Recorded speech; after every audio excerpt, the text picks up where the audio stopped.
What's going on, guys? My name is Rico and this is Suave Tech. Now, I'm going to bring you tech videos every single week, and today I want to talk to you about the ReMarkably 1 and 2 actually. This is one of my personal favorite pieces of technology to use. I use it on a daily basis, actually somewhat to do in these videos. So I want to go ahead and talk about that, talk about my likes, talk about my dislikes, and maybe also talk about whether or not you should get something like this in your daily life. Now, for me personally, it's helped me out a lot through daily work.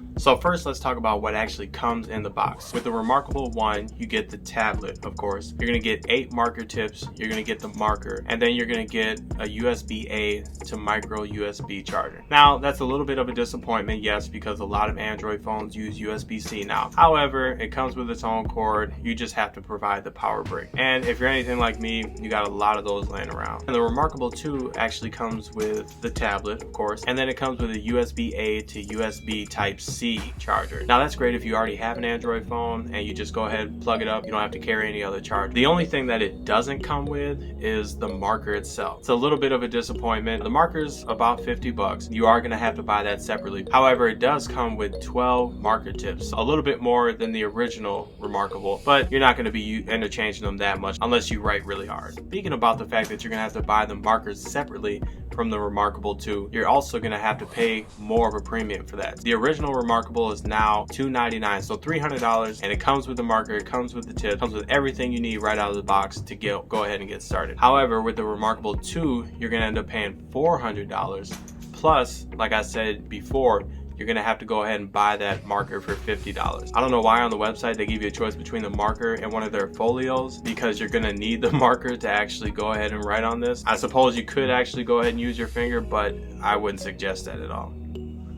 So with either one of these, you're going to be very happy with the fact that these are very thin tabs. Because it doesn't have all the extra stuff that you need to process, like Facebook, Twitter, all that extra stuff. You're just specifically using this for writing, maybe drawing, stuff like that. Then you're going to be able to use this, and it's very lightweight. The ReMarkably 1 is about 6.7 millimeters thin. Now it's really thin for a tablet. I might compare that to something like maybe the iPad mini or something like that. So it's pretty thin. You're going to be satisfied with that. The ReMarkably 2 is going to be 4.7 millimeters thin, so it's quite a bit thinner, and actually it is noticeable. For me, actually, it's a little on the thin side, if that makes sense. You want to make sure that you don't drop it. It is made of glass, the screen, as opposed to the original ReMarkably. It's made of a plastic, so the original ReMarkably is a lot more durable. You can probably drop that. I don't suggest it, obviously, but in the event that something does happen to it, I would actually go with the ReMarkably 1 on the durability test. Some more about the original ReMarkably. So actually both ReMarkably 1 and 2 have a power button at the top. You're also going to get 3 buttons on the first one, and so you have 2 back buttons. You have a back button, forward button, and you're able to switch through pages on that. And then you have a middle button at the bottom. That's actually going to be where you press to go home and actually to go back to your previous page. So if that's something that you like, physical buttons, I would definitely go with the first ReMarkably. The second one doesn't have any physical buttons, but you can actually do that on the screen. Go back, forth, and go back to whatever notes that you take. Now both these tablets are very light tablets. They don't come in a black, which I personally think is, I know on the ReMarkably 1, you're able to go on Amazon, that's where I got my case, and go ahead and cover it up so you don't have to worry about the white getting stained or anything like that. I will say on a side note, the pen that I have with the ReMarkably 1 actually got stained pretty badly, and I'm not sure if it's from the case that I have, but the bottom of it is very like dark brown. Again, I'm not sure if it's from me holding it, I'm not sure if it's from something in the pen, the fact that the pen is super white, or if it's from the holding pocket that's on the side of the folio that I chose from Amazon. It's not a huge deal, it just doesn't look aesthetically pleasing.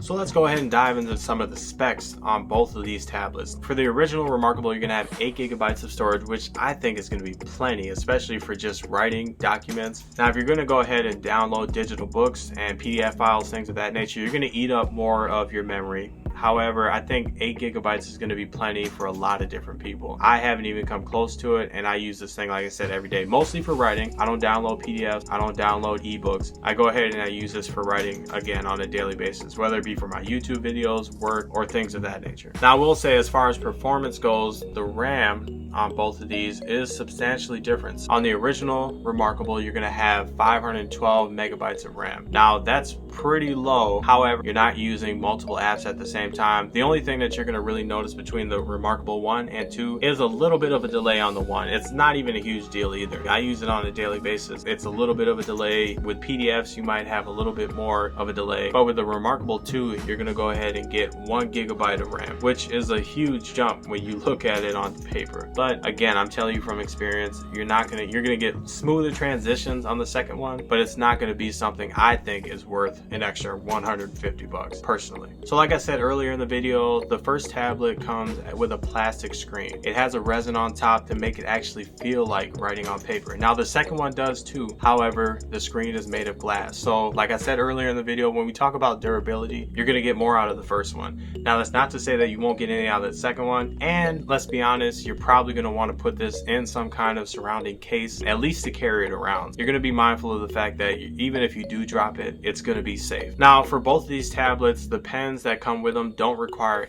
any charging whatsoever, which is great. That means you can carry it around with your Remarkable the entire lifespan of the Remarkable. So don't have to worry about charging it, plugging it in, or actually getting it on a specific space on the tablet to charge it. Now I will say this, when you get the pen for the Remarkable 2, it actually magnetically adheres to the side, the right side of the tablet. It is nice, and it's kind of a little tricky as well. So like I said before, the tablet is so thin. Now the pen is thinner than the original one, so either way you're getting a smaller pen with the second Remarkable, but the tablet is so thin that it's gonna fall off. So you're probably gonna want a case to carry both your tablet and your pen at the same time. Otherwise you might lose that pen. Now like I said before, on the Remarkable 1, I have a case that actually has a pocket for the pen, so that's gonna be your only choice as far as carrying it around with the Remarkable 1. Both these tablets are Wi-Fi connected, so you're gonna have to do Wi-Fi. They don't have any plans on like T-Mobile or anything like that, no data plans, so it's gonna have to be connected to Wi-Fi in order to upload and sync to the app. So mentioning the app, there is an app that you can download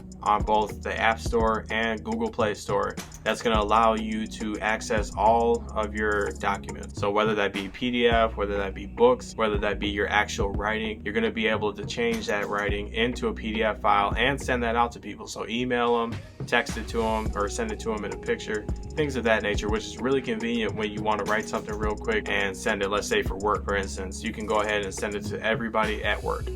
Now let's go ahead and talk about actually some of the features of both of these tablets. Now both the Remarkable 1 and 2 can change your handwriting into text. This is a little touch and go. So me personally, I have decent handwriting. I write in cursive a lot, and so it's harder for the system to actually read my writing and translate it into script. So I try to write a little more neatly. When I do write more neatly, it does pick up a lot of what I'm saying. However, it's still not perfect. So sometimes I have to go back, erase what I did, and go ahead and rewrite it a little better. So I wouldn't really count on this feature, but it can be a nice, if you have really neat handwriting, it can be a nice feature. You can go ahead and make it into like a Word PDF and then go ahead and send it in an email to somebody. On both tablets, one of the features I like a lot is the fact that you can copy, cut, and paste whatever section of writing that you want. And so the other day, actually, I even just a paragraph, I put it in the wrong place. I put it actually ahead of what I was supposed to write there. Instead of erasing the whole thing, deleting the whole thing, I went ahead and copied it, cut it, and then I pasted it later after I was done writing everything else.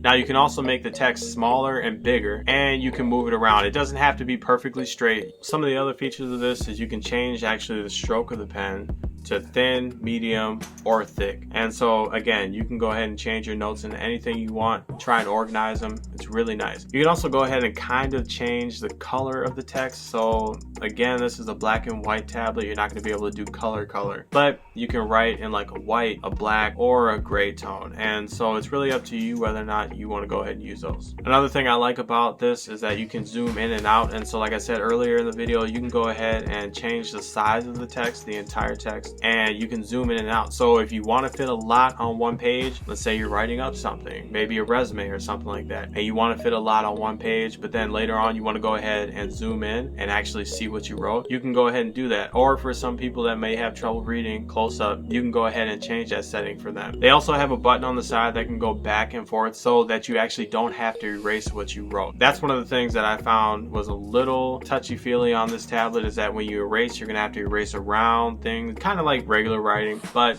with this, you don't have to erase it with the eraser. You can go ahead and actually just go back. There's a back button on there. You can delete everything that you need to, and then you can go ahead and move on and continue writing. And like I said earlier in the video, you can go ahead and send this in the email. You can convert it into text and then send it in an email. However, it does sync when it's connected to Wi-Fi to the app on your phone. And that's a really great feature. I use it a lot for work. I'm able to write up things real quick, send it to people, let me know what they think, and then I can actually go back in and edit it, and it'll sync again to my phone. If you're worried about, writing something that's going to somebody that's really important at your job, you can go ahead and have other people proofread it, and then you go ahead and send it out. That's all I got for you guys. I really appreciate you being here. It would be really helpful if you could subscribe, like this video, watch the video. If you have any questions, let me know in the comments below. I appreciate you guys, and I hope you have a wonderful day. I'm out.